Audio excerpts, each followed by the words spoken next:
This morning's text comes from the lesson we read in Ezekiel, where we read, "Along the bank of the river, there were very many trees on the one side and on the other. And he said to me, 'This water flows toward the eastern region, where it goes down into the valley and enters the sea. And when it reaches the sea, its waters are healed.'" Imagine a beautiful, crisp dawn. You are watching the sun peeking over the eastern horizon, bathing a beautiful garden landscape with its warm golden light. The sky is dotted with small clouds outlined in shining crimson beauty, and you find yourself standing in a great and mighty river with the water of life gently pulling you toward the east. This is the image that we are invited to reflect on as told by Ezekiel in our lesson today. It's a powerful image that holds within it keys for discovering a deeply meaningful life.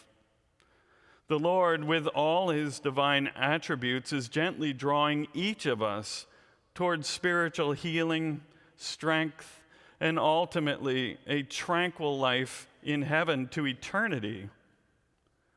In a word, the river is drawing us toward an indescribably beautiful and comprehensive human experience of living, more complete and whole than what we could possibly imagine.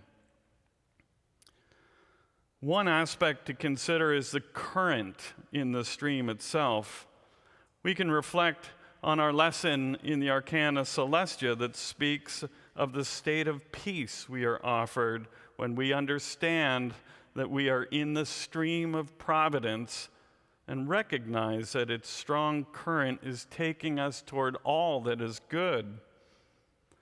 Perhaps it's helpful to remember that the current of Providence is drawing us along toward the good ends that the Lord has in mind for us every moment of every day. That the Lord is operating constantly, without interruption, with his desire to lead us toward heaven, both in times of light and in our times of darkness. He never leaves us alone. Along the way, he's able to provide us exactly with what we need for our internal angelic growth and development. Still, it's true that we don't often feel the pull of this great current. It's similar to what we experience when we're actually floating in a deep and wide river. Since we're carried at the pace of the flow of the water, we only feel the pull of the current when we put our feet down and try to stand on the bottom. When we resist the current, it's then when we become aware of its strength. This general unawareness of the strength of the current is a marker for the freedom that the Lord gives us, because he allows us to feel free and experience life as if it is our own. We can, from our proprium, fight against the current, choosing to go somewhere of ourselves, perhaps as going upstream from where the current is leading us, but that expends a lot of energy.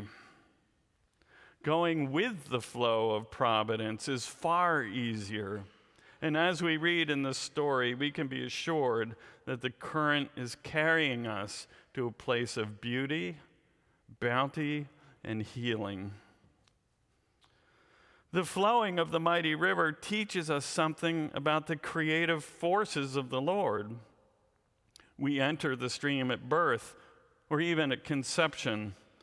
The waters flowing over Ezekiel's feet represent the Lord's governance of the outermost aspects of our lives. He watches over our infancy, He attends to the growth and development of our physical bodies, and he deepens the development of our hearts and our minds. The creative current of the Lord orchestrates our coming into being, or our existence, as he constantly flows from heaven, causing us and the earthly things around us to come into existence. It may be difficult to recognize, but were it not for this constant inflowing and creative force streaming into the universe in all its specific forms, all that we know and are familiar with would instantly cease to exist. But it doesn't cease to exist because the Lord is eternal, he is without end, and his almighty operation of creation flows uninterrupted, providing us with the natural universe and all its familiar physical attributes. As the psalmist writes, "The earth is the Lord's, and all its fullness, the world and all those who dwell therein."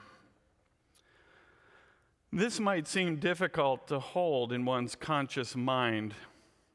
We are as mere mortals, and we have finite minds which limit our thinking to concepts that fit into time and space. But it is worth pausing and reflecting on because the recognition of what the Lord is constantly doing to keep our physical universe in existence and operating helps us to find our place and our purpose as human beings. Or to say it another way, understanding where we are in relation to God helps us see our role and place in his universe. With that in mind, we can chart a meaningful direction for our path in life. The story invites us to immerse ourselves in God's great and mighty river called his divine providence. And we define the Lord's providence as his plan or design for us, for the universe and for everything in it. And specifically, in respect to human beings, everything in the Lord's grand design is oriented around helping human beings be human.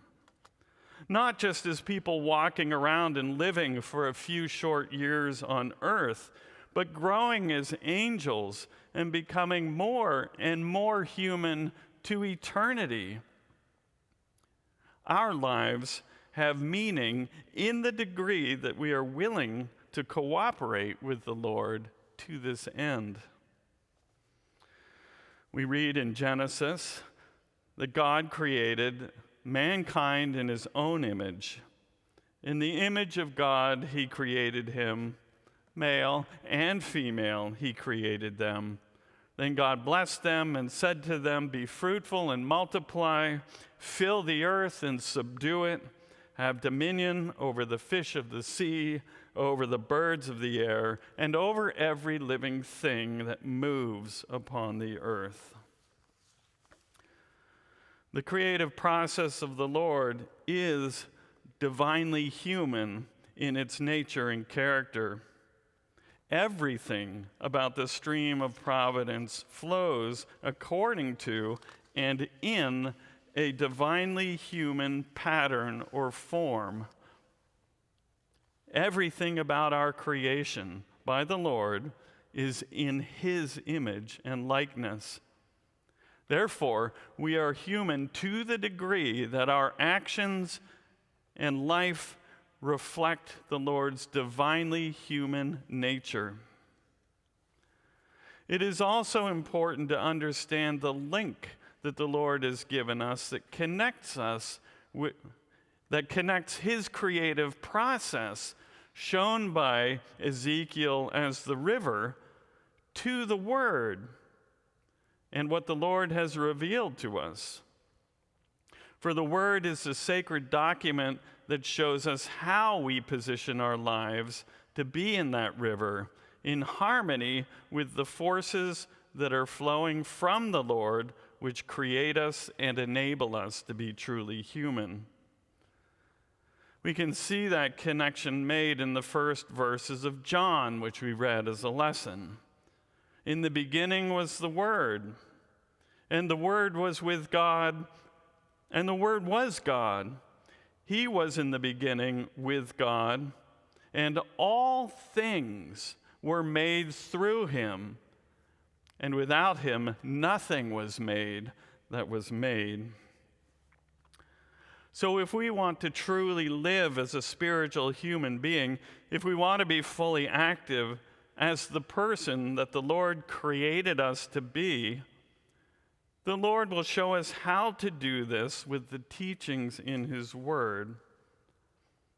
The heavenly doctrines explain that the Word isn't just a body of lifeless stories. The Lord is actually alive within all its stories and teachings, leading us and giving us the personal insights we need to steer our lives toward Him. The story in Ezekiel describes this immersive process. The angel guide leads Ezekiel 1,000 cubits into the river, and gradually the river deepens. This is symbolic of the truths flowing in and influencing us gradually in deeper and deeper ways. The river, first flowing over Ezekiel's ankles, represents initial states of spiritual intelligence, where a person has the ability to see and use truths from the Word to apply to the external situations of life. Well, this would suggest a person who, after initial instructions, takes concepts from the Word and seeks to obey them, but in external situations. It reflects situations where a person is still motivated by relatively external affections. Person wants to go to heaven, or perhaps they're afraid of going to hell, and so they obey teachings in the Word. Or they don't want to be known by others as a bad person. These external motivations are not very spiritual in nature, but they do serve a person by setting them up in the stream of providence so that the Lord can lead them to deeper things. Through that obedience, a person is led to a deeper intelligence that is motivated by a love of understanding how to use teachings for good, and by a true desire to lead a life of charity toward the neighbor. This is reflected in Ezekiel being drawn another 1,000 cubits into the river and is now standing in the current with it covering his knees. The Lord is constantly leading us and encouraging us to make choices that deepen our relationship with the love and wisdom which radiate from Him alone. And so in the story, we see Ezekiel being drawn further into the river where it covers his loins. At this stage, a person is coming to truly appreciate the spiritual origins of marriage, particularly as an extension of the relationship between love and wisdom that flow through heaven from the Lord. This is the marker of a person who is truly a part of the church, because they now have the ability to use their intelligence to share the Lord's love and wisdom in balanced ways. They see how it combines, and they see how it is used to convey spiritual life. This kind of intelligence is derived from a true desire to serve others rather than self. And yet the water continues to deepen to the point of total immersion, and the person needs to swim. This represents celestial intelligence. It comes from an awareness that a person is totally dependent on the Lord for all that is good in one's life. From this recognition, the person is aware that nothing that originates from self is good. All of a person's actions, then, are motivated by the Lord, by a desire to further the Lord's ends without regard to self. No one comes into this state unless they are conjoined with the Lord in love to Him. This is the kind of love that is known to the angels in the highest heaven. It can be of no surprise that our modern culture has failed to provide our young people with clear paths of life that offer deep value and meaning for how to be successful as human beings. Much of what is offered around us is ultimately trivial and selfish, and as such, it offers only emptiness. As such, the culture advocates solutions of life that are directly oppositional to the stream of providence as described by Ezekiel. And the culture has become blind to the spiritual answers that are so simple and complete. The vision of the river is a reminder of that simplicity. One need only wade into the stream of providence, and the power of the Lord takes us, draws us in, develops our intelligence and wisdom, and heals us. As we travel its course, we gradually become more angelic as the Lord fills our lives with deep satisfaction, peace, and meaning that could only come from Him. It is the true way to become human. And as we progress, the Lord so completely holds us in His arms that we don't even notice the care and attention that He is constantly offering us along the way. As the psalmist says, "This is the Lord's doing, and it is marvelous in our eyes." Amen.